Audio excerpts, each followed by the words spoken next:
네, 저번 주에 이어서 본문을 통하여 모세와 같이 부르시는 하나님 두 번째 시간으로 말씀을 나누겠습니다.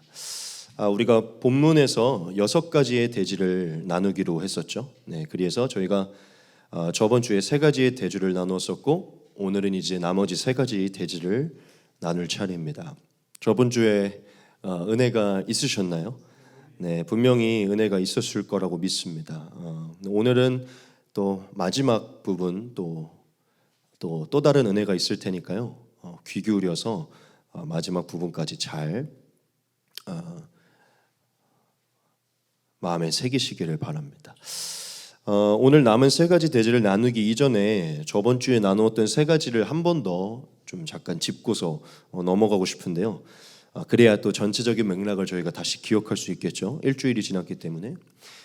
저번 주에 제가 말씀 서론에서 분명하게 언급을 했는데요.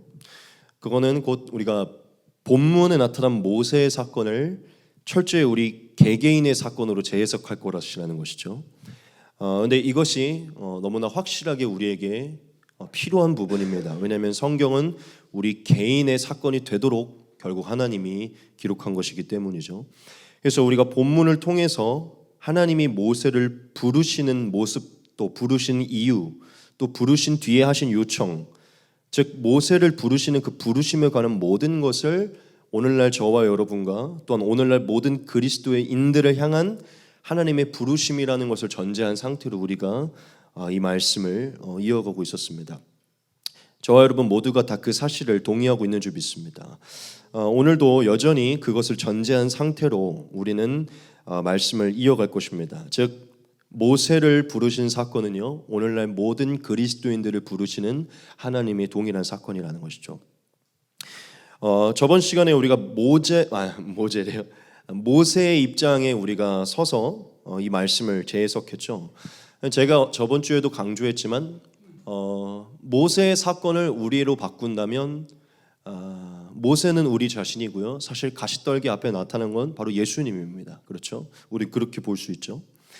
우리가 예수님의 복음 안에서 이 모세의 부르심을 재해석했을 때 첫 번째 3가지의 대지가 무엇이었죠? 네, 첫째, 하나님은 당신의 일을 위해 우리를 부르신다는 것이죠. 그걸 예수님의 이름으로 바꾸면 예수님은 저와 여러분들을 예수님의 사명을 위해 부르신다는 것이죠. 두 번째, 하나님 우리에게 큰 광경을 보이신다는 것이죠. 예수님 우리에게 부르심을 주실 때 그 부르심을 거부할 수 없도록 큰 광경을 보이시는데 그것이 성육신과 부활과 성령의 역사라고 저는 말씀을 드렸어요. 모세에게 큰 광경을 보이신 것은 하나님 되심을 입증하기 위함이거든요. 예수가 하나님이심을 우리가 무엇으로 입증할 수 있었죠? 네, 가장 중요한 사건은 사실 부활이죠. 근데 우리가 성령을 통해 그 부활을 더 확실히 깨닫게 된 것이니 사실은 성령도 우리에게 큰 광경인 것이죠. 그리고 마지막은 우리에게 신을 벗으라 하셨다는 것입니다. 예수님 안에서 이것을 신약적으로 다르게 표현하면 뭐죠? 이제는 땅에서 난 것이 아니라 하늘로부터 거듭났으니 옛 사람을 버리고 새 피조물로 새 사람으로 살아가라는 것이죠. 네, 여하튼 우리가 첫 번째 시간에 나눴던 그 세 가지의 대지를 통해서 하나님이 예수 그리스도를 통하여 우리를 왜 만나시는지, 왜 깊이 우리를 부르시는지 그 부분에 대한 3가지를 우리가 보았습니다. 그리고 오늘은 이제 나머지 3가지 대지를 통해서 결국 또 이것을 예수님의 은혜 안에서 재해석해서 저와 여러분들을 부르시는 하나님의 그 부르심의 더 구체적인 상황이 무엇인지를 오늘 나누려고 합니다. 오늘 말씀에는 이제 사실 모세의 부르심을 보면 하나님이 모세에게 이 부르심을 조금 더 구체적으로 말씀하시고 또 모세에게 뭔가를 요청하시고 당부를 하시거든요. 네, 그것을 이제 우리의 사건으로 해석해서 하나님이 우리에게 그 부르심을 구체적으로 뭐라고 말씀을 하시고 우리에게 무엇을 요청하고 당부하시는지를 우리가 살필 것입니다. 근데 조금은 옆으로 새는 얘기고 조금 여담이기는 하지만 제가 설교를 준비하는데 이것을 좀 기록하게 된 이유가 있는 것 같아서 이것을 좀 나누고 오늘 말씀을 이어가겠습니다.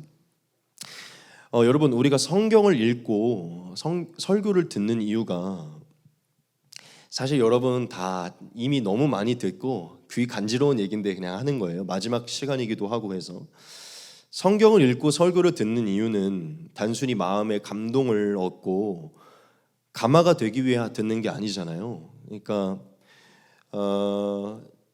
출애굽기 3장 1절부터 12절의 이 본문을 목사라는 사람이 좋은 통찰과 해석으로 풀어주기 위해 듣는 게 아니잖아요.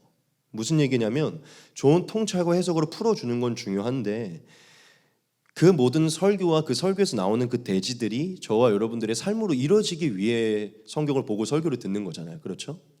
그러니까 무슨 얘기냐면 역시 목사님 출애굽기 3장 1절부터 12절의 말씀을 가지고 와 이거 어떻게 저런 해석을 하시고 저런 통찰을 주셨지 하고서 마음이 뜨거워지고 와 쩔었다 하고 돌아가기 위해가 아니라 좀 쩔지 않아도 이 마음이 이게 너무 남아서 집에 돌아가는데 이게 내 삶을 좌지우지해야 되잖아요. 그게 첫 번째 대지든 두 번째 대지든 세 번째 대지든 단순히 이 출애굽기 3장 1절부터 12절의 내용이 무슨 의미인지를 예수님 안에서 그 복음적으로 더 깊이 알기 위해서가 아니라 그걸 알고 살기 위함이잖아요. 그렇죠? 조금 여러분들에게 한번 그러니까 괜히 여러분들을 너무 난도질하는 것 같아서 좀 죄송한데 그냥 묻고 싶은 거예요. 저번 주 한 주에 우리가 세 가지의 대지를 나눴잖아요. 그게 여러분의 한 주의 삶에 좀 이렇게 남아 있었습니까? 그러니까 무슨 얘기냐면 이제는 내 자신의 양이 아니라 하나님의 양을 위해 살려는 어떤 그 첫 번째 대지가 삶을 움직였냐는 것이죠. 그리고 예수님의 성육신과 부활과 그 큰 광경이 그 부르심의 확증이라는 게 여러분들에게 조금 삶에 미동을 만들었냐는 것이에요. 그리고 여러분 저번 주보다 이번 주가 좀 더 예신을 벗은 주가 됐나요? 왜 제가 설교를 준비하면서 이거를 서론에서 기록했는지 잘 모르겠지만 여러분 저번 주에 세 가지의 대지가 여러분의 삶을 움직이지 않았다면 오늘 사실 이 나머지 세 번째는요 그냥 설교 마지막 시리즈를 그냥 듣고 마는 거예요. 아무 의미가 없다는 것이죠. 여러분 제가 성경을 기록한 것도 아니고 제가 기록한 성경을 제가 해석하는 것도 아니잖아요. 그렇죠? 요즘에는 설교를 잘 못할 수가 없어요. 왜 그런 줄 알아요? 다 영상으로 기록이 남기 때문이에요. 코로나 시대 전에는 설교를 조금 잘못해도 기록되어 있지 않아서 대형교회나 녹화를 했지 이런 소교회는 녹화를 안 해서요. 목사님들 설교 준비가 그렇게 막 어렵지 않았을 거예요. 뭐 당연히 다 열심히 하셨겠지만 무슨 얘기냐면 이제는 그러니까 뭐 저는 찍으나 안 찍으나 열심히 한 사람이지만 이제는 모든 게 세상에 공개되고요. 자칫 잘못하면 이단으로 빠질 수 있기 때문에 목사님들이 정말 열심히 설교를 준비합니다. 본인의 얘기를 하지 않고 성경에 있는 그대로를 하려고 노력을 한다는 것이죠. 무슨 얘기냐면 여러분 어떠한 유명한 설교자가 얘기를 한다고 해도 그 대지가 저와 여러분들의 삶을 움직이질 않으면 그거는 정말 아무런 의미가 없어요. 오늘 이 얘기를 왜 드리냐면 여러분 2023년 마지막 이제 수요 예배잖아요. 저는 오늘 말씀만큼은 우리가 2023년을 좀 돌아보는 말씀이 됐으면 좋겠고 다가올 2024년을 준비할 수 있는 삶으로 준비되는 말씀이 좀 됐으면 좋겠어요. 저번 주 세 가지 대지 다 잊어버렸고 신을 벗으라는 말씀, 모세의 말씀이 이제 별로 내 삶에 별로 미동이 없었다면 오늘 말씀은 조금 여러분들이 꼭 하나님의 말씀으로 들으셔서 이 모세는 나고 이 모세를 만난 하나님은 나와 교제하고 있는 그 하나님을 정확히 믿어서 우리에게 이 말씀으로 요청하는 게 무엇인지 정확하게 좀 깨달아서 삶으로 만들어 가시길 바랍니다. 전 정말 한 사람이면 좋거든요. 그게 뭐 여기 우리 성도가 아니고 저기 뒤에 계신 저 온누리 교인이어도 상관없어요. 한 사람이면 돼요. 이 슬기자매여도 상관없고. 근데 저는 한 명만 움직였으면 좋겠어요. 그러니까 여러분 이게 만약 제가 저의 어떠한 멋짐을 드러내기 위해 준비한 설교라면 전 절대 이렇게 못해요. 제 얘기를 굳이 삶으로까지 뭐하러 바꿔요. 저 그만큼 뭐 여러분들보다 잘난 거 없습니다. 근데 저도 설교를 준비하면서 삶을 바꾸려고 하고 설교하면서 또 한 번 삶을 바꾸려고 하는 입장으로서 저와 여러분 모두에게 좀 권면을 드립니다. 그래서 여러분 오늘 대지를 정말 하나님의 말씀으로 들으셔서 바뀌는 24년을 좀 맞이했으면 좋겠습니다. 네, 우리 즐거운 마음으로 우리 하나님 말씀 같이 나누겠습니다. 첫 번째 대지 우리 같이 한번 읽도록 하겠습니다. 같이 한번 읽겠습니다. 시작. 하나님의 최고 관심사는 자기 백성이다. 아멘. 네, 첫 번째 대지는요, 하나님의 최고 관심사는 자기 백성이다입니다. 여러분 우리가 저번 주에 나눴지만 평범한 나날을 보내고 있던 모세를 하나님이 아주 급진적으로 부르셨죠. 모세를 아주 깊게 만나 주셨고 모세가 그의 인생에서 지울 수 없도록 하나님 너무나 깊게 그 부르심의 확신을 주셨어요. 근데 오늘 이제 말씀을 보면 이제 뒷부분 본문의 뒷부분을 보면 하나님이 모세에게 이 모세를 부른 이유를 이제 언급을 하십니다. 근데 하나님이 모세에게 그 이유를 언급하실 때 막 이렇게 이것 때문에 널 불렀어라고 뭔가 이렇게 아주 단도직입적으로 말하기보다는요, 하나님의 관심사를 지금 현재 관심사를 언급하면서 모세를 부른 이유를 말씀을 하십니다. 네, 같이 한번 보도록 하겠습니다. 또 이르시되 나는 네 조상의 하나님이니 아브라함의 하나님, 이삭의 하나님, 야곱의 하나님이니라. 모세가 하나님 배우기를 두려워하여 얼굴을 가리매 여호와께서 이르시되 내가 애굽에 있는 내 백성의 고통을 분명히 보고 그들의 감독자로 말미암아 부르짖음을 듣고 그 근심을 알고 내가 내려가서 그들을 애굽인의 손에서 건져내고 그들을 그 땅에서 인도하여 아름답고 광대한 땅 젖과 꿀이 흐르는 땅 곧 가나안 족속, 헷 족속, 아모리 족속, 브리스 족속, 히위 족속, 여부스 족속의 지방에 데려가려 하노라. 아멘. 여러분 말씀 본문을 보면 하나님이 모세를 불러다 놓고 저는 마치 이 모습을 보면서 좀 인간적으로 보면 막 이런 모습이 좀 떠올랐어요. 제가 어떤 대그룹의 CEO인 거예요. 이렇게 우리 김경훈 팀장을 제가 제 CEO 제 방으로 부른 거죠. 소파에 앉혀놓고 저는 아주 큰 틈을 저 빌딩 위에서 이렇게 도시를 바라보면서 김 팀장 말이야, 나는 요즘 내 눈과 귀와 생각이 요즘 저 문제에 있어라고 이렇게 말하는 것 같은 느낌이 좀 드는 것이죠. 그러니까 하나님이 모세를 부른 이유에 대해 아주 막 요목조목 얘기하기보다는 지금 하나님의 눈과 귀와 생각이 요즘 어디에 있는지에 대해서 모세에게 말을 하고 있다는 것이죠. 하나님의 최고 관심사가 무엇이었죠? 네, 제가 빨간색으로 해놨죠. 노란색으로 내 백성입니다. 즉 자기 백성들에게 하나님의 지금 관심사가 있는 것이죠. 지금 모세에게 하나님이 하나님의 눈과 귀와 생각이 온통 어디에 있는지 말했어요. 하나님이 뭐라고 얘기했죠? 자, 내가 그들의 고통을 보았고 부르짖음을 들었고 그들의 근심을 알고 있다라고 얘기를 해요. 하나님의 모든 오감을 통해 그들의 모든 부분을 느끼고 있다고 지금 얘기를 하는 것이죠. 지금 하나님이 최고의 자기의 관심사를 모세에게 언급했는데 애굽에 있는 내 백성입니다. 지금 하나님은 온통 자기 백성에만 관심을 두고 있어요. 조금 더 자세히 얘기하면 어떤 백성이죠? 네, 고통과 울부짖음과 근심에 놓인 백성에게 관심을 기울이고 있어요. 지금 하나님의 최고의 관심사는요, 자기 백성이 고통당하고 있는 것입니다. 하나님은 지금 자기의 백성이 고통당하고 있는 그 모습을 보면서 그 고통에서 어떻게 하면 벗어나게 할 수 있을까가 최고의 관심사예요. 그게 나타난 게 무엇이죠? 아름답고 광대한 땅, 젖과 꿀이 흐르는 땅으로 인도하기 원한다고 말한 것이죠. 여기서 아름답고 광대하고 젖과 꿀이 흐르는 땅은 단순히 그 토지를 얘기하는 이상으로 하나님이 돌보아 주심으로 그들이 풍부한 삶을 살게 되는 것을 얘기하는 것입니다. 약속의 땅, 즉 하나님이 다스리는 땅, 즉 하나님이 고통받고 있는 자기 백성이 하나님의 다스림을 얻어서 평안과 쉼과 안식과 풍족한 삶을 살게 하는 것이 지금 하나님의 최고의 관심사라는 것이죠. 즉 한마디로 얘기하면 영혼을 구원하여 평안으로 인도하는 게 지금 하나님의 최고 관심사라고 모세를 불러놓고 얘기한 것이에요. 여러분, 하나님이 모세를 이렇게 소파에 앉혀놓으시고 왜 지금 내 눈과 귀와 생각이 온통 내 백성에게 있다라고 말씀하셨을까요? 그리고 그들을 가나안 땅으로 인도하기 원한다, 그게 내 계획이다라고 왜 말씀하셨을까요? 모세가 하나님 그러시군요, 역시 하나님은 그런 생각을 가지고 계시죠. 그런 분이시죠. 대단하십니다. 어떤 이런 반응을 듣기 위해서 하나님이 이렇게 넋두리를 한 것일까요? 하나님은 역시 자비로우셔서 그런 생각을 가지고 계시는군요. 그래서 하나님이 얘기하신 걸까요? 당연히 그렇지 않겠죠. 하나님이 모세 앞에 이것을 언급하신 이유는 두 가지가 있는데요. 첫 번째는 이미 우리가 짐작하는 것이지만 이 계획 때문에 너를 불렀다는 것을 언급하기 위함이죠. 그렇죠?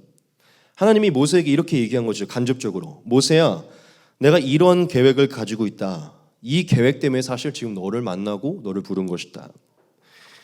두 번째는요. 하나님이 무엇을 위해 이 얘기를 털어놓으신 것이냐면 하나님의 관심사가 이제 곧 모세 너의 관심사가 되어야 됨을 말씀하기 위함이에요. 하나님이 모세에게 이렇게 말한 겁니다. 모세야, 갑자기 눈물이 너무 나려고 하네.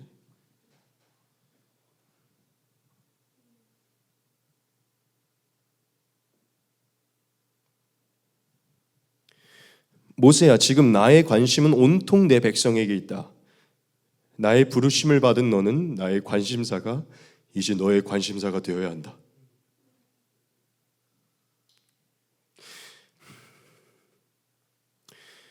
여러분, 하나님은 자신의 눈과 귀와 생각이 온통 자기 백성의 고통에 있다고 그들을 구원하는 게 하나님의 절대적인 관심사라고 말씀을 하셨어요.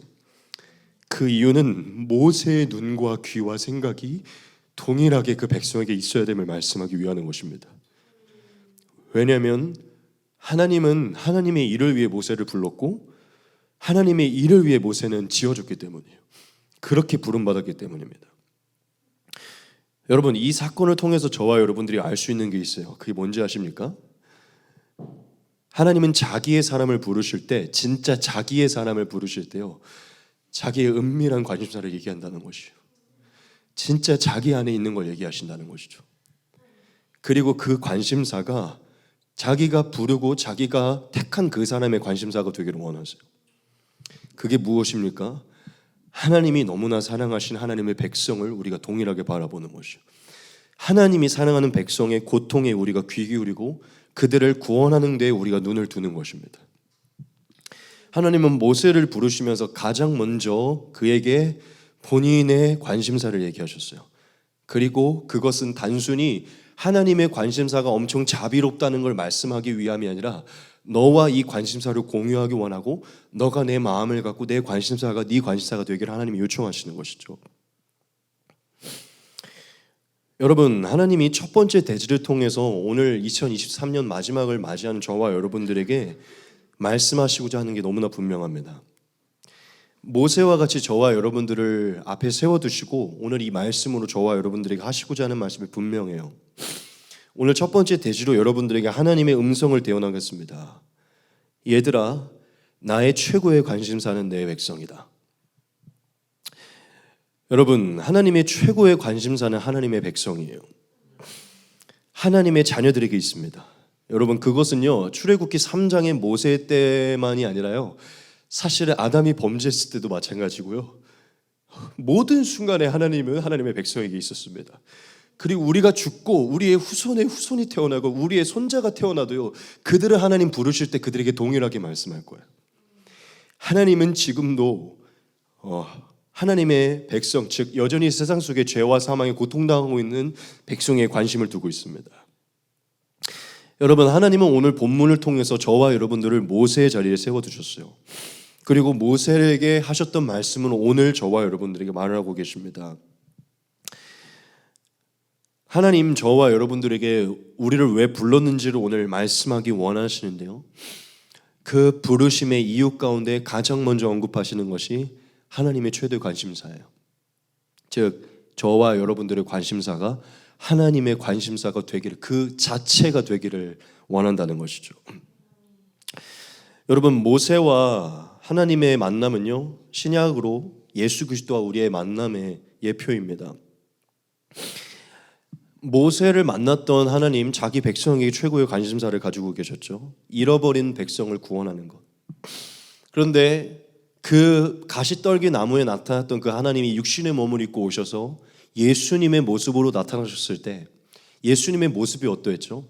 즉 예수님의 최대 관심사가 무엇이었죠? 너무나 똑같죠. 자기 백성이었습니다. 잃어버린 영혼이었어요.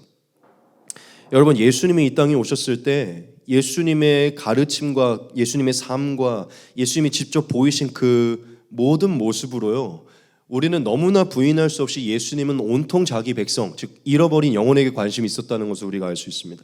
아주 대놓고 드러내셨어요.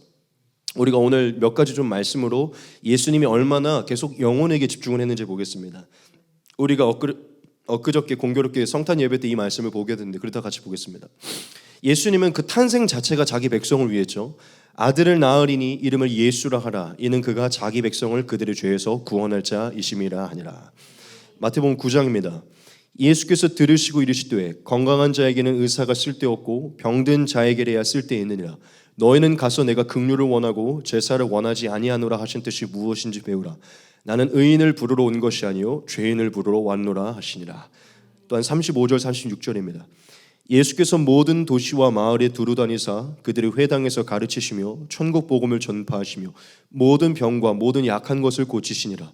무리를 보시고 불쌍히 여기시니 이는 그들이 목자 없는 양과 같이 고생하며 기진함이라. 누가복음 19장입니다. 인자가 온 것은 잃어버린 자를 찾아 구원하려 함이니라. 가장 중요한 비유가 있죠. 예수님의 얼마나 영혼을 위해 집중하셨는지. 누가복음 15장입니다. 예수께서 그들에게 이 비유로 이르시되 너희 중에 어떤 사람이 양 100마리가 있는데 그 중에 하나를 잃으면 99마리를 들에 두고 그 잃은 것을 찾아내기까지 찾아다니지 아니하겠느냐. 또 찾아낸즉 즐거워 어깨에 메고 집에 와서 그 벗과 이웃을 불러 모으고 말하되 나와 함께 즐기자. 나의 잃은 양을 찾아내오노라 하리라. 내가 너희에게 이르노니 이와 같이 죄인 한 사람이 회개하면 하늘에서는 회개할 것 없는 의인 99으로 말미암아 기뻐하는 것보다 더하리라. 어떤 여자가 10 드라크마가 있는데 하나를 잃으면 등불을 켜고 집을 쓰며 찾아내기까지 부지런히 찾지 아니하겠느냐. 또 찾아낸즉 벗과 이웃을 불러 모으고 말하되 나와 함께 즐기자. 잃은 드라크마를 찾아내오노라 하리라. 내가 너희에게 이르노니 이와 같이 죄인 한 사람이 회개하면 하나님의 사자들 앞에 기쁨이 되느니라. 아멘. 여러분, 구약에서 애굽에 고통당하고 있는 자기 백성을 구원하기 위해 하나님이 모세를 보내셨죠.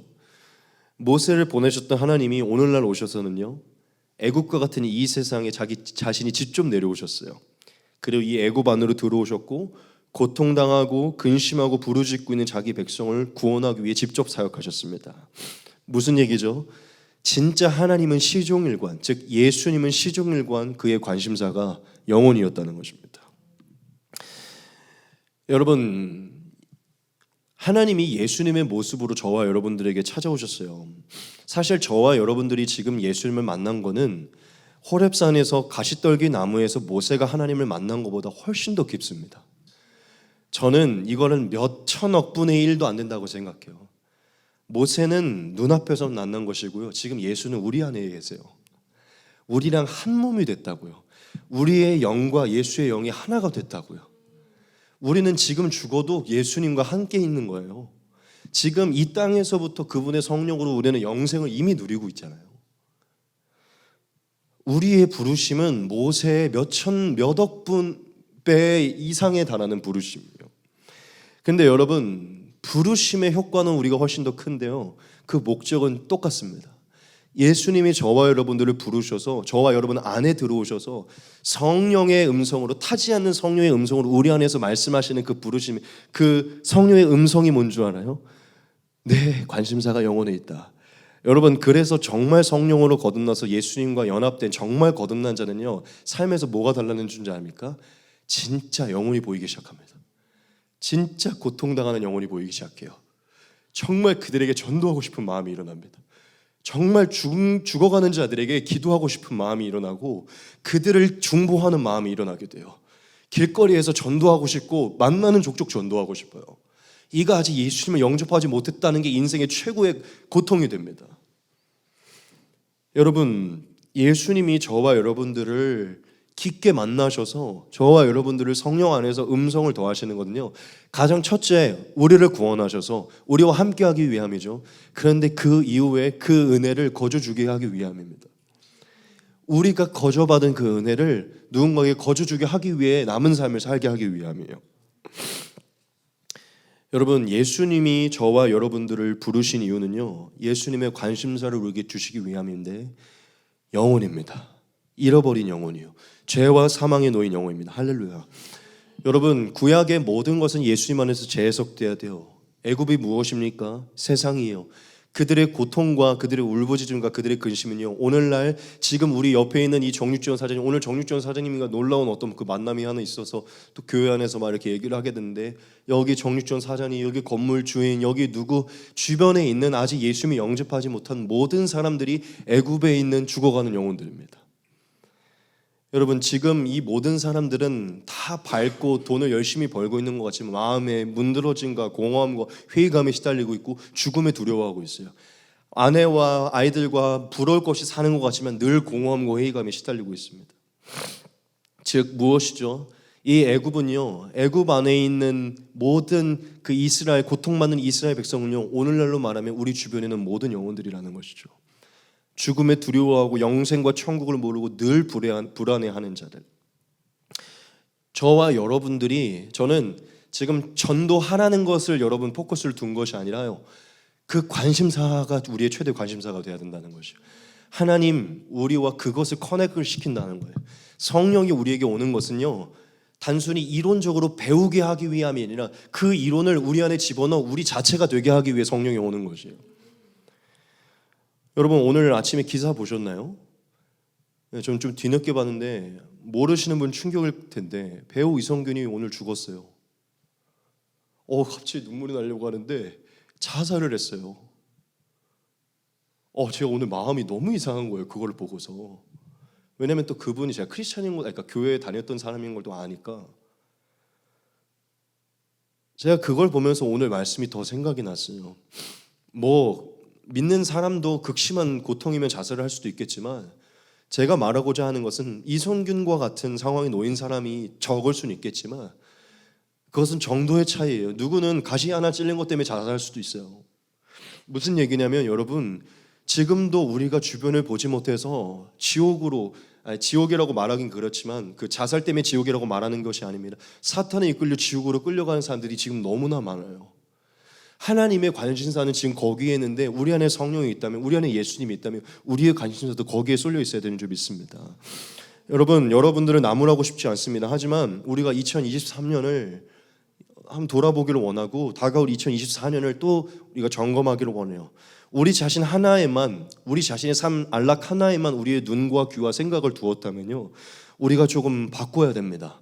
하나님의 부르심을 받았다면, 그분의 영이 우리를 주관하고 있다면 우리의 관심사가 어디에 있는지를 우리가 한번 돌아봐야 될 줄 믿습니다.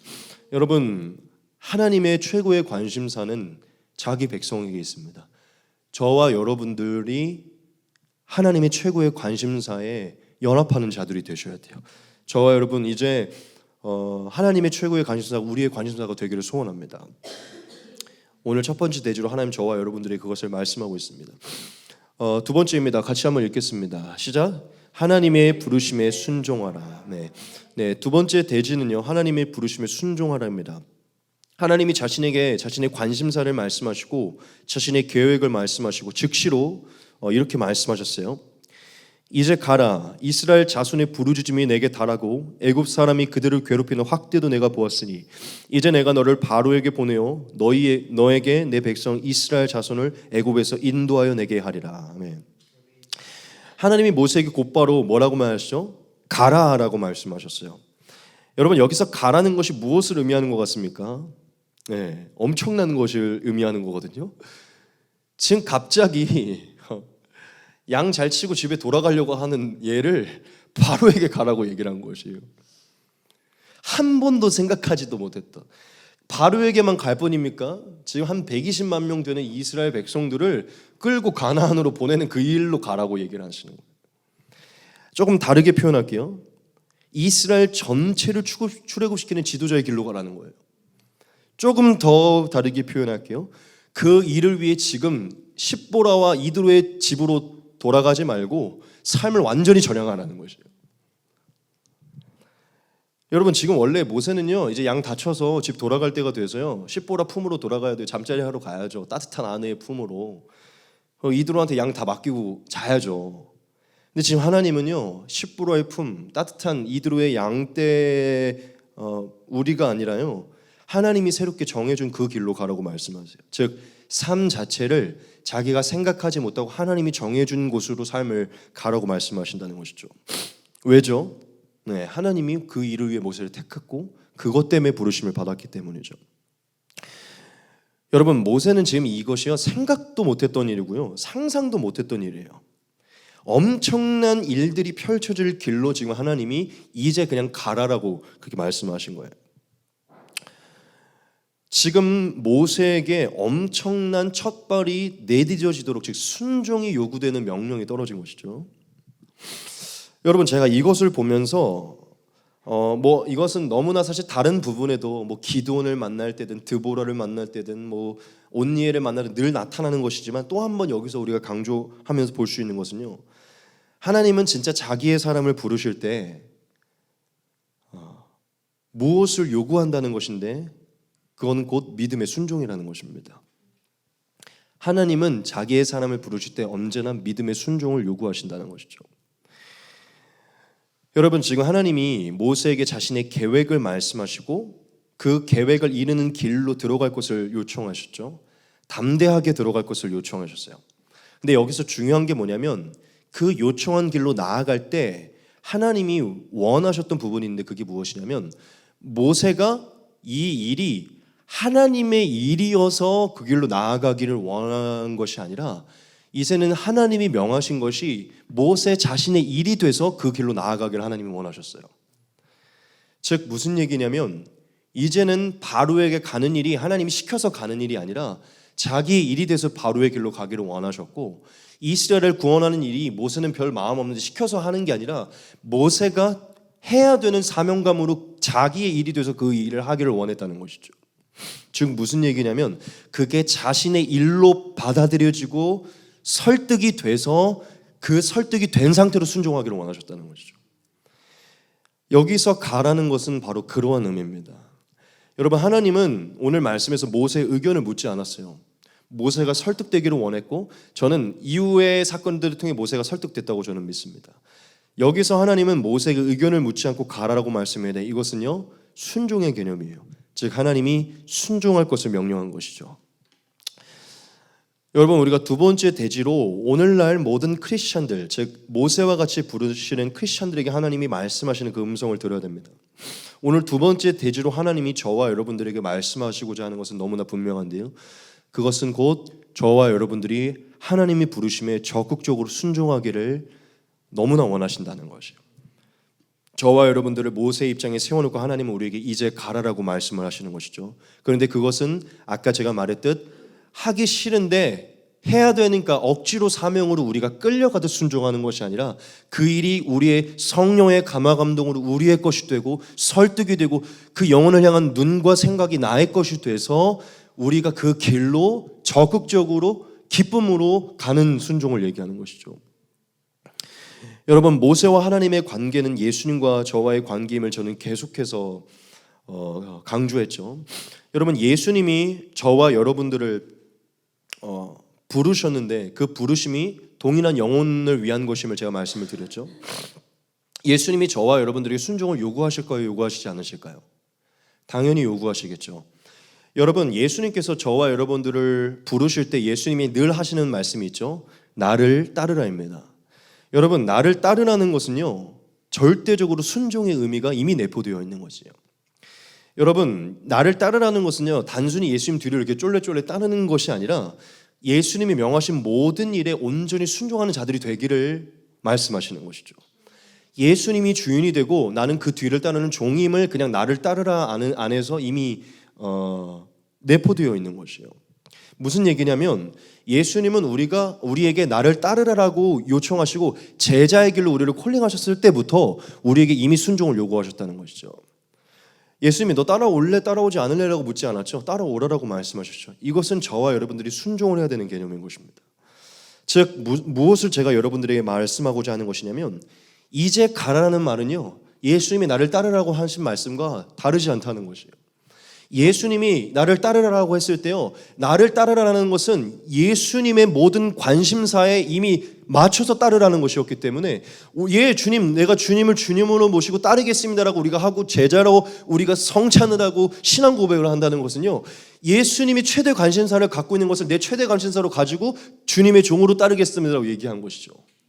거기엔 예수님이 하시는 일, 영혼 구원하고 전도하는 일이 억지로 하고 싶지 않은데 그냥 하는 것이 아니라 그분을 따르는 게 내가 설득이 됐고 그 따르는 게 최고의 삶임을 알아서 최고의 관심사인 영혼을 구원하는 그 부르심에 내가 순종할 것이 내가 적극적으로 동의가 된 것을 얘기하는 것이에요. 지금 이해되십니까? 여러분, 그렇게 예수님을 따르겠다고 동의하셨나요? 예수님은 지금 그런 확실한 뜻과 목적과 이유 안에서 저와 여러분들을 콜링한 것이죠.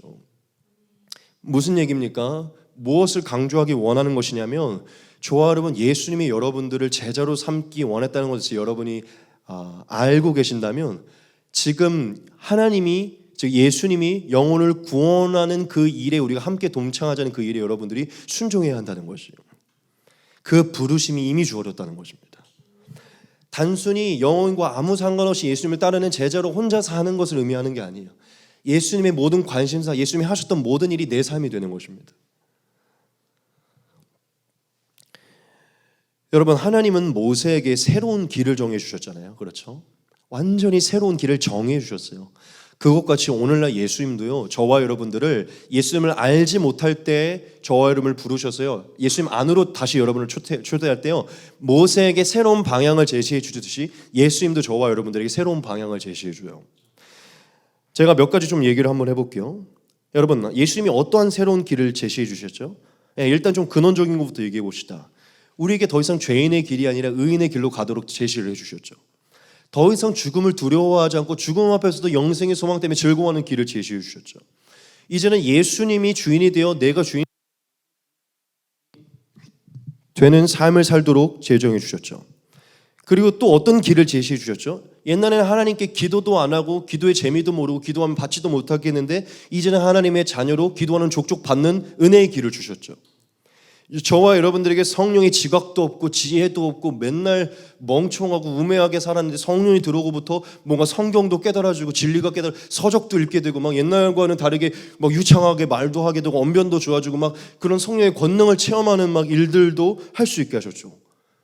뭐 가끔 희한하게 내가 중보 기도했는데 병이 낫는 역사도 경험하게 되고시고요. 내가 기도는 이상하게 일이 잘 되는 기적도 한번 경험하는 길을 얻게 되셨죠. 여러분, 희한하게 언젠가부터 영혼을 위한 눈이 생기게 됐고요. 영혼을 위해 기도하고 싶은 마음의 상태가 일어나는 길로 들어가게 되셨죠. 여러분, 옛날과는 다르게 희한하게 어느 날 내가 막 복음을 전하고 있는 삶을 살고 계시죠. 내가 막 양들을 가르치고 있는 길로 가고 계시죠. 더 나아가 봅시다. 지금 저와 여러분 누군가의 죄를 사하게 할 수 있도록 예수께로 인도하는 일을 하고 계시죠. 누군가가 영생을 얻을 수 있는 길로, 천국문으로 인도하는 길로 나아가고 계시죠. 누군가를 생명책에 기록할 수 있도록, 기록되게 할 수 있도록 여러분 인도하는 길로 나아가고 계시잖아요.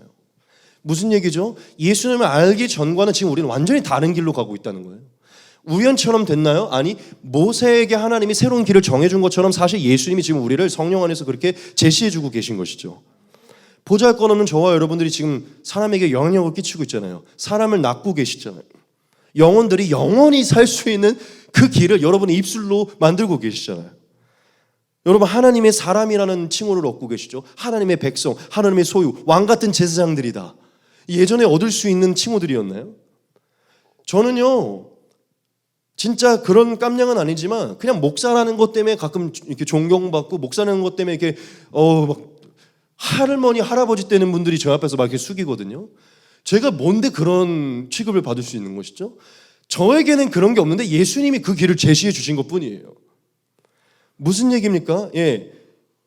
지금 하나님은 예수님 안에서 저와 여러분들에게 이미 새로운 길을 제시해 주셨다는 거죠. 근데 여러분 한번 생각을 해봅시다. 제가 이미 말이 나왔긴 했지만 지금 저와 여러분들이 이 모든 것들을 이 길을 어떻게 걸어가게 되셨고 그 길을 어떻게 누리고 계시죠?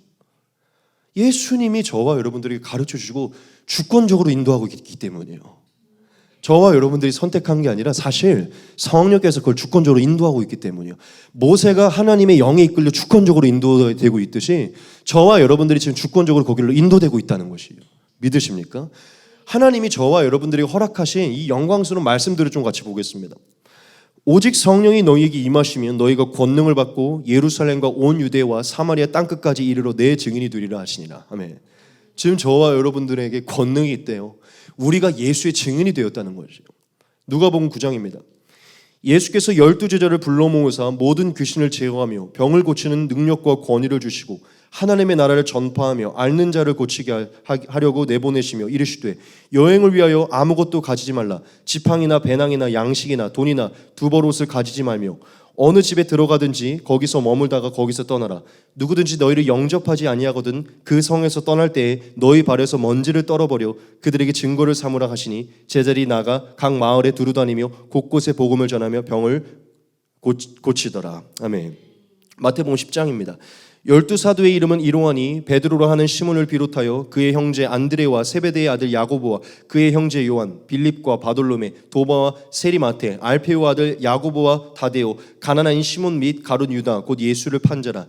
예수께서 이 12를 내보내시며 명하여 이르시되 이방인의 길로도 가지 말고 사마리아인의 고을에도 들어가지 말고 오히려 이스라엘 집에 잃어버린 양에게로 가라. 가면서 전파하여 말하되 천국이 가까이 왔다 하고 병든 자를 고치며 죽은 자를 살리며 나병한 자를 깨끗하게 하며 귀신을 쫓아내되 너희가 거저받았으니 거저주라. 아멘.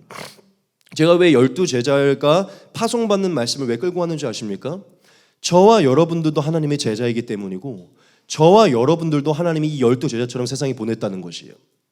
여러분, 이 12제자에 우리의 이름을 넣는 게 너무나 과잉된 해석 같습니까? 아니면 우리가 우리의 이름을 넣어서 하나님의 부르심을 확고히 한다고 믿습니까?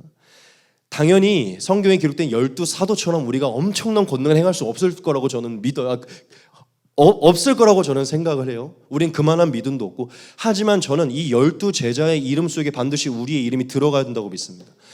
그들에게 허락된 권능을 우리가 누릴 수는 없을지 모르겠으나 그들이 해야 되는 모든 사명은요, 우리의 사명이에요. 여러분, 마지막 이 말씀을 같이 볼까요? 가면서 전파하여 말하되 천국이 가까이 왔다고 잃어버린 양에게로 가라. 병든 자를 고치며 즉 거저받았으니 거저주라. 이거 그 사도들에게만 허락된 얘기일까요? 우리에게도 허락된 얘기일까요?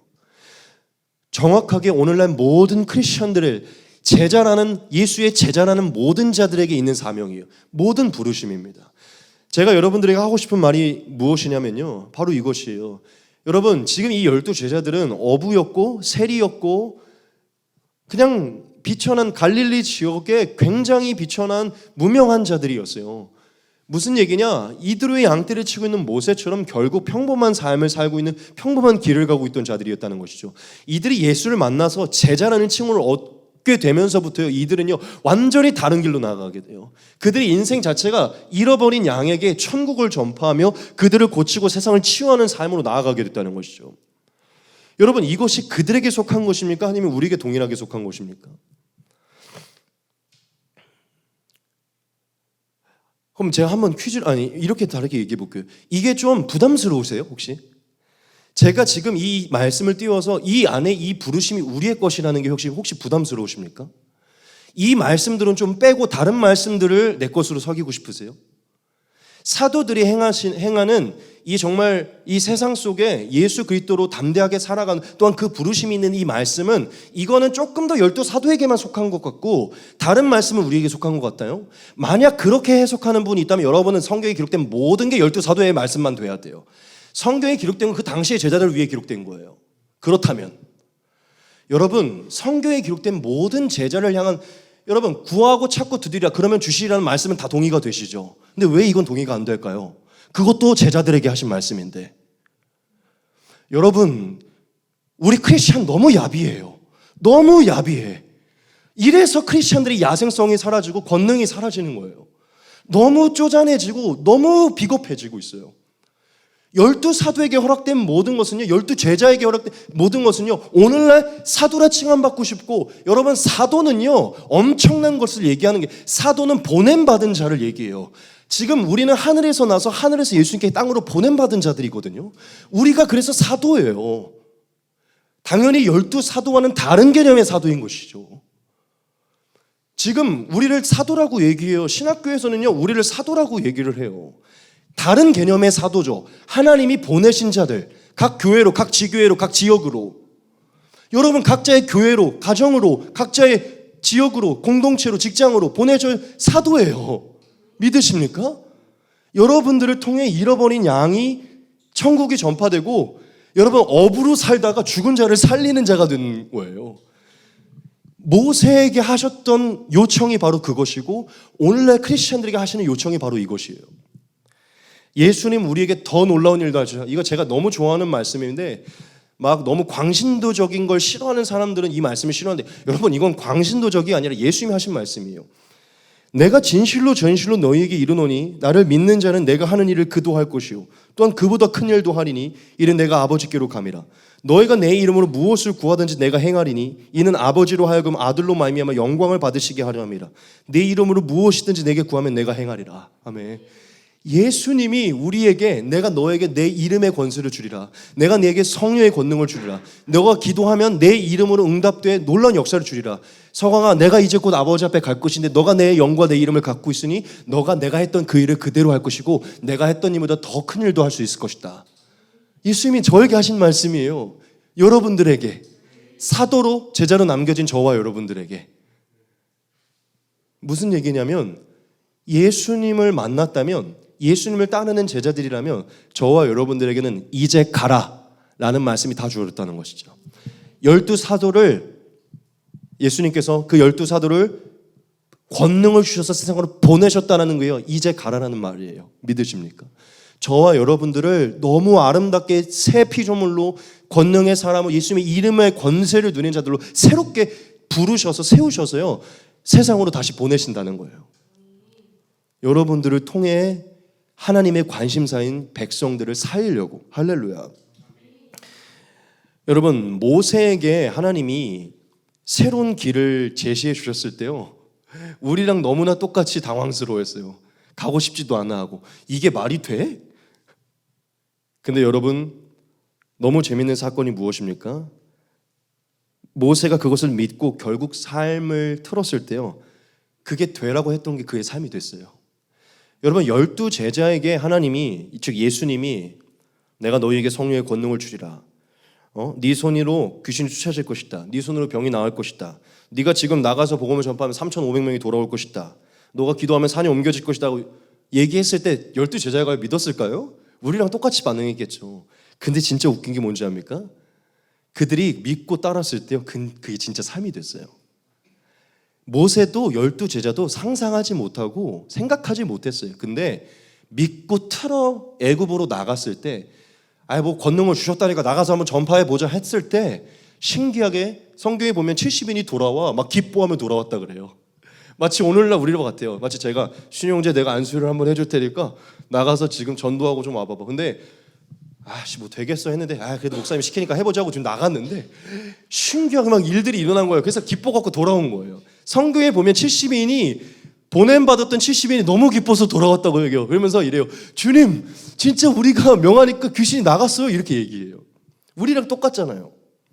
제가 말하고자 하는 게 무엇이냐면 그들도 지금 우리와 똑같은 반응이었다는 거예요. 근데 여러분 진짜 웃긴 게 무엇인지 압니까? 똑같이 말이 되라고 생각했는데 그 길로 틀었더니 신기하게 사람이 붙기 시작하고 신기하게 복음을 말할 수 있게 되고 신기하게 영접하게 되는 역사가 일어나고 신기하게 성령을 받는 역사가 일어나고 그게 익숙해지다 보니까 이들이 진짜 담대한 크리스천이 된 거예요. 담대한 지금 우리가 기뻐하는 12제자가 됐다는 거죠. 우리가 성경을 통해 띄엄띄엄 보다 보니까 성령을 받자마자 이들이 갑자기 딱 이렇게 돼갖고 갑자기 막 이렇게 된 것 같잖아요. 성경을 아주 자세히 보잖아요. 굉장히 차근차근 이 사람들이 점진적으로 성장해서 마지막에 그런 멋진 모습을 만든 것을 알 수 있어요. 무슨 얘기냐면 저와 여러분 지금 모세에게도 12제자들에게도 새로운 길이 제시됐듯 저와 여러분들에게도 이제 가라라고 말씀하시는 새로운 길이 이미 제시가 되었다는 것입니다. 하나님은 지금 오늘 본문을 통해 저와 여러분들을 콜링하고 계신 거예요. 아니 더 솔직하게 얘기하면 콜링은 이미 주어졌는데 제 결심과 제 결단을 요구하고 계신 것이죠. 여러분 지금 우리에게는 이 두 번째 제리를 통해서 진짜 제자들과 같이 즉 정말 예수님의 제자와 같이 살고자 하는 결단이 다시금 필요합니다. 여러분 신학생이 되라는 것이 아니라요 목사가 되라는 것이 아닙니다. 진짜 참되게 예수님의 길을 따라가는 제자가 되라는 것이에요. 제자들에게 하신 그 말씀을 그대로 삶에 지키려고 하는 참 제자가 되어보시라는 거예요. 정말 예수님의 관심사가 내 관심사가 되고 예수님이 하셨던 그 일을 내 삶의 모든 최고의 목적으로 두고 살아가라는 것이에요. 결혼하지 말라는 것도 아니고요, 직장을 포기하라는 것도 아닙니다. 아주 행복하게, 아주 찬란하게 하나님이 허락하신 모든 것을 누리면서요, 최대의 관심사를 내 삶을 예수님께 드리라는 것이죠. 여러분, 하나님은 오늘 저와 여러분들에게 이제 가라라는 단어를 허락하고 계세요. 이거를 다르게 좀 표현해 볼게요. 이제는 좀 가야 된다는 거예요. 이제는 좀 때가 됐다는 것입니다. 즉 이제는 지체할 수가 없다는 것이에요. 여러분 우리가 그리스도인으로, 기독교인으로, 하나님의 자녀로 얼마나 오래 살았습니까? 이제는 가야 돼요. 여러분 이제는 애굽으로 가야 되고 고통받는 백성들이 가야 됩니다. 여러분 이제는 집 밖으로 나가셔야 돼요. 영혼들이 있는 곳으로 가셔야 돼요. 저와 여러분 안에 여전히 남아있는 그 성령의 불씨를 조금 더 태울 수 있는 곳으로 나가야 돼요. 우리 안에 허락된 예수님의 이름의 권세를 누릴 수 있는 곳으로 나아가셔야 돼요. 우리 안에 존재하는 성령의 권능을, 기도의 능력을 누릴 수 있는 곳으로 나아가셔야 돼요. 제자의 길로, 권능의 사람으로 다시 나아갈 수 있는 그 길로 이제는 갈 때가 되셨다는 거예요. 더 이상 주저하고 지체할 때가 아니라는 것입니다. 여러분 저는 다시금 언급하지만 호렙산에서 부름받은 것보다 지금 저와 여러분들에게 부름은요 훨씬 더 엄청나고 훨씬 더 파격적이에요. 여러분들이 모세와 같이 순종하며, 모세도 처음에 어려워했죠. 이따고 나오겠지만, 하지만 여러분 믿고 예수님이 허락하신 말씀으로 삶을 이뤄간다면요, 여러분 12 제자 못지않은 놀라운 역사를 여러분의 삶 현장에서 체험하게 될 줄 믿습니다. 저는 오늘 이 두 번째 대지에서 제 원래 성격과는 좀 다르게 이 한 번의 말씀을 드리고 좀 마치도록 할게요. 오늘 시험 좀 많이 길어지네요. 좀 이제 마지막만 하고 빨리 마치겠습니다. 제가 원래는요, 원래 같은 성격은 이랬죠. 여러분 이게 얼마나 큰 축복이에요. 지금 빨리 나가셔야죠. 여러분 이 권능을 갖고, 이 부르심을 갖고, 이 은혜를 받았는데 이거 안 할 거예요? 나가야 돼요. 빨리 이게 원래 저였거든요. 근데 오늘 좀 희한하게 설교를 준비하는데 그냥 그 마음이 들어서 오늘은 이 접근으로 여러분들에게 말씀을 드리고 이 두 번째 제지는 이제 마무리를 짓게요. 부담스럽고 안 하고 싶으세요? 그럼 하지 마세요. 영혼에게 관심을 기울이는 거 귀찮으십니까? 너무 힘들어요? 그럼 하지 마세요. 죽을 때까지 하지 마세요. 그냥. 저는 이게 너무나 영광스럽고 내가 사랑이 생기고 저 마지막 영원한 날에 그곳에서 내가 한 사람을 더 데려갈 수 있다는 하나님의 이 빅플랜에 내가 이 작은 놈이 참여할 수 있다는 게 저에게는 너무나 큰 영광이어서 이것을 요구하는 것뿐이거든요. 하고 싶지 않습니까? 이게 제가 그래서인지 제 말투 때문인지는 모르겠지만 하고 싶지 말면 하지 마세요. 그냥. 저는 오늘 그냥 이렇게 접근하고 싶어요. 하지 마요. 그냥. 전도 평생 하지 마세요. 영혼 관심 기울이지 마세요. 제가 왜 이 말 하냐면 오늘 설교를 준비하는데 하나님이 안 받는다는 마음을 받았어요. 하지 마세요. 여러분. 감사하고 감격하여 하셔야죠. 하지 마세요. 저 안 말립니다. 이제 전도하지 마세요. 영혼 기도하지 마세요. 싫으면 여러분 한자 잘 구원받으시고 돌아가시면 됩니다. 하지만 이 부르심이 얼마나 크고 얼마나 영광스럽고 이 짧디짧디 7, 80년의 인생 가운데 하나님의 영을 받아서 성경을 깨닫고 그 복음으로 영혼을 데려갈 수 있는 이 영광을 여러분들이 깨달았다면요, 여러분 그 한 사람이면 족합니다. 기꺼이 부르심에 순종하십시오. 이제 그 길로 가십시오. 싫으면 하지 마세요. 저는 이제 강요하지 않으려고요. 여러분 에버랜드를 데려갔어요. 제가 제 아이를. 에버랜드가 얼마나 광활합니까? 에버랜드 입구만 들어갔는데 다 즐겼다고 나가자고 하는 거예요. 아니야. 저기 독수리 요새도 있고 저기 뭐 티 익스프레도 있어. 가서 좀 경험해봐. 조금만 걸어가면 돼. 그 걷는 게 싫어서 앞에 꽃만 보고 나오겠다는 거예요. 여러분 부모 입장에서 진짜 좋은 거를 경험해주고 싶은 부모 입장에서는요, 목이 타는 겁니다. 하나님은 지금 여러분들을 에버랜드보다 훨씬 더 광활한 하나님의 성령의 권능을 체험할 수 있는 길로 초대하고 계신 거예요. 유튜브, 먹고 마시고, 배우자와의 관계, 직업, 영광 때문에, 세상의 영광, 안락 때문에, 쉬고 싶은 것 때문에 이 부르심을 거부하신다고요? 이거는 우리가 택할 수 있는 부르심도 아닌데 저는 그런 미련한 사람 되지 않았으면 좋겠어요. 여러분, 이 부르심을 정말 영광스럽게 여기셔서 가시기 바랍니다. 마지막 세 번째입니다. 같이 읽겠습니다. 시작. 하나님이 반드시 함께할 것을 믿으라. 이 부분은 아주 짧게 언급하고 마치겠습니다. 하나님이 가라라고 명령했을 때 주저하는 모세에게 이렇게 말했죠. 모세가 하나님께 아뢰되 내가 누구에게 바로에게 가며 이스라엘 자손을 애굽에서 인도하여 내릴까? 하나님이 이르시되 내가 반드시 너와 함께 있으리라. 네가 그 백성을 애굽에서 인도하여 낸 후에 너희가 이 산에서 하나님을 섬기리니 이것이 내가 너를 보낸 증거니라. 아멘. 하나님이 너무나 로맨틱하죠. 주저하는 모세에게 아니야, 내가 함께 있을 것이니까 주저하지 말고 가, 이렇게 얘기하시죠. 여기서 보면 모세가 이렇게 얘기하죠. 아니, 내가 누구이기에 내가 갑니까? 우리의 반응이랑 비슷해요. 내가 12제자 지금 말씀 띄웠는데 내가 이런 반응이나 모세가 지금 이렇게 얘기한 것 같죠. 하나님, 나까지 꽤 뭔데 지금 나이 80인데 뭐 그런 일을 할 수 있겠습니까? 이렇게 얘기한 거죠. 근데 하나님이 나까지 꽤 뭔데라고 말하는 모세에게 딱 잘라서 말씀하시죠. 아니야, 내가 반드시 너와 함께 할 것이야. 여러분, 이 반드시 함께 있을 거라는 자체도 은혜가 되지만 이게 조금 더 무슨 의미인 것 같습니까? 하나님이 야, 내가 너랑 같이 있으니까 걱정 마, 이렇게 얘기한 것 같으신가요? 뭐 그 의미가 맞긴 하죠. 근데 사실 여기서 하나님이 모세와 함께 하겠다고 말씀한 것은요, 사실 훨씬 더 깊은 의미가 있습니다. 단순히 같이 있을게 걱정 마 이상이라는 것이죠. 여기서 하나님이 함께 할 거라 말씀하신 것은 이런 의미입니다. 그래 모세야, 너는 진짜 아무것도 아닌 사람이다. 그런데 이 일은 네가 행하는 것이 아니라 처음부터 내가 행하는 것이다. 그러니 걱정하지 말라. 너에게 능력이 있는 것이 아니라 나에게 능력이 있는 것이다. 너는 그냥 너와 함께하는 나의 능력을 믿고 내가 시키는 일에 순종하면 된다. 그러면 이 일은 형통할 것이다. 이 의미예요. 너가 해야 되는데 내가 옆에서 지켜줄 거니까 걱정 마가 아니라는 것이죠. 함께한다는 자체는 처음부터 네가 할 일이 아니었다는 것을 얘기하는 것이죠. 지금 하나님이 이 함께를 통해서 모세에게 심어준 것은 세 가지인데, 첫째, 진실로 모세는 이 일을 할 수 있는 사람이 아니라는 거예요. 하나님이 없다면. 둘째, 처음부터 모세가 할 일이 아니라 하나님이 해야 되는 일이라는 것이죠. 셋째, 하나님이 하는 일이니 부담 없이 그냥 가라는 것입니다. 여러분, 하나님이 모세와 함께 하겠다고 한 것은요, 자신이 이 일을 처음부터 끝까지 완수하겠다는 것이고 짊어지시고 책임지시겠다는 약속이. 할렐루야. 오늘로 바꿔볼까요? 우리에게 갑자기 권능을 주셨다고 세상 속으로 나아가 전도자로 살라고 해요. 그런데 우리와 함께 한다고 말씀해요. 이게 무슨 의미입니까? 너가 전도하는 게 아니야, 네가 이끄는 게 아니야, 사실 내가 하는 거야 라고 말씀하고 있는 것이죠. 믿으십니까? 여러분, 모세는 굉장히 어리둥절했었어요. 그냥 가면 된다고요?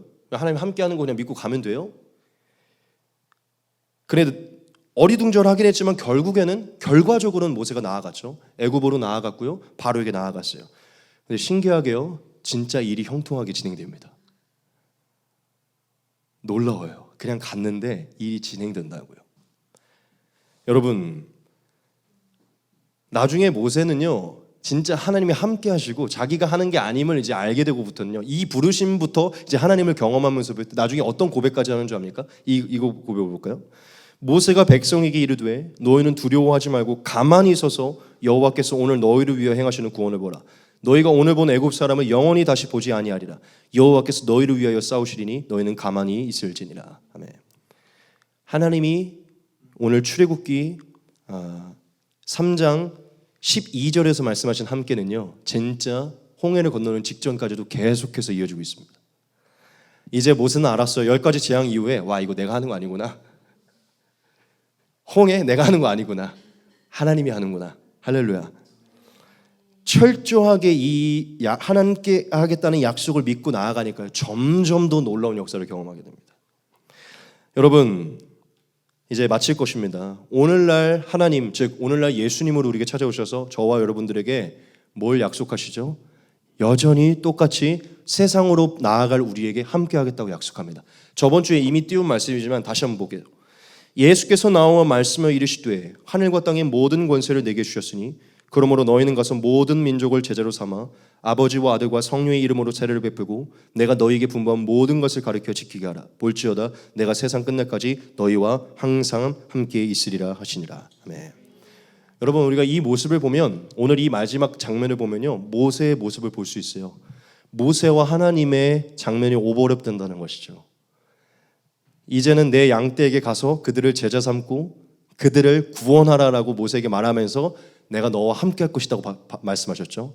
그 하나님 우리에게 찾아오셔서 너희는 이제 내 백성에가 세례를 베풀고 구원을 하고 그들을 영생으로 인도하는 제자 삼는 일로 나아가라. 내가 너희와 함께 할 것이다. 할렐루야. 여러분, 이제 이 한 가지 말씀드리고 마칠 것이에요.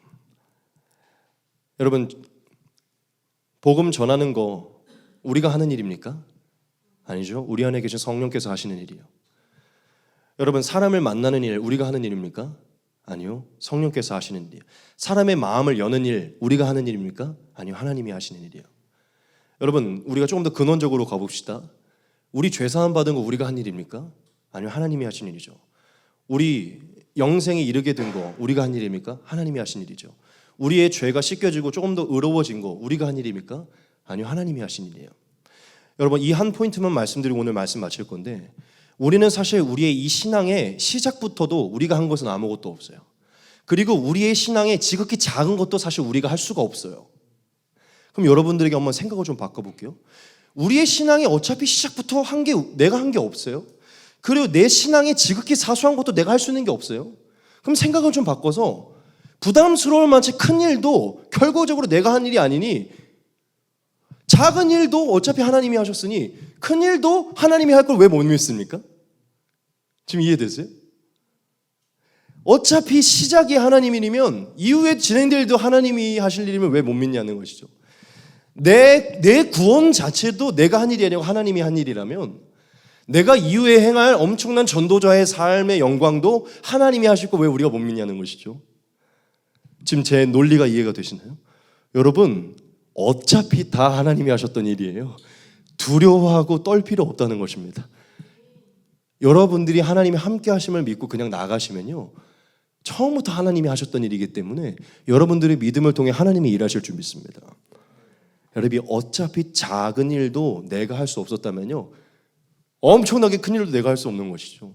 그럼 엄청나게 큰 일 하나님이 놔두고 우리는 한번 도전해보면 되는 것이죠. 믿으십니까?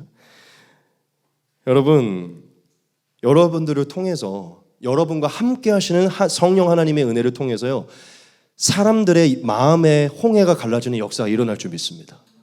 사람들의 죄의 홍해가 갈라지는 역사가 일어날 줄 믿어요. 여러분, 반드시 성령 하나님 제자로 살고자 하는 자들에게 역사하실 것입니다. 함께 하실 거예요. 끝까지. 진짜 이것만 말하고 마칠게요. 제가 이 말씀을 보고 뭘 깨달았는지 알아요? 하나님이 함께 하겠다고 약속한 자들은 제자 삼는 일에 충성을 다하겠다고 말한 자들이라는 것이에요. 그냥 무늬만 크리스찬들이 아니라 제자 삼는 일에 부르심을 받은 자들, 즉 자신이 제자되고 제자 삼는 예수님의 사명에 몰두해 사는 자들과 함께 하겠다고 말씀했다는 것이죠. 당연히 우리 모두와 함께 하시겠지만 무슨 얘기죠? 결국 예수의 부르심, 모세와 같이 부르심을 받은 그것에 순종한 자들과 끝까지 성령으로 함께해서 그 권능을 누리게 하시겠다는 겁니다. 저와 여러분, 하나님이 저와 여러분과 마지막까지 반드시 함께할 것을 믿으시기 바랍니다. 오늘 이 시간까지 함께 하셨지만 여러분, 2024년에는 조금 더 함께 하시는 하나님의 권능을 더 누리시길 바라요. 10가지 재앙 이상의, 정말 홍해를 가는 것 이상의 오늘날 재해석된 성령의 역사와 권능들을 2024년에 마음껏 더 누리시기 바랍니다. 이번 2023년 우리가 모세의 오늘 말씀으로 돌아봤을 때 조금 부족했을 수 있어요. 우리가 영혼에게 많은 포커스를 두지 않고 하나님의 부르심을 영광스럽게 감격하지 않을 수 있어요. 괜찮습니다. 2024년에 우리가 모세보다 더 위대한 자들로 우리가 2024년을 정말 권능의 사람으로, 왕같은 제사장으로 누려 나아가기를 소망합니다. 하나님이 저와 여러분과 함께 할 것이고 모세 그 이상의 놀라운 전도자로 저와 여러분을 세우실 줄 믿습니다. 여러분 2023년 너무 수고하셨고 다가올 2024년 모세보다 더 위대한 자들도 함께 시작하기를 소원합니다.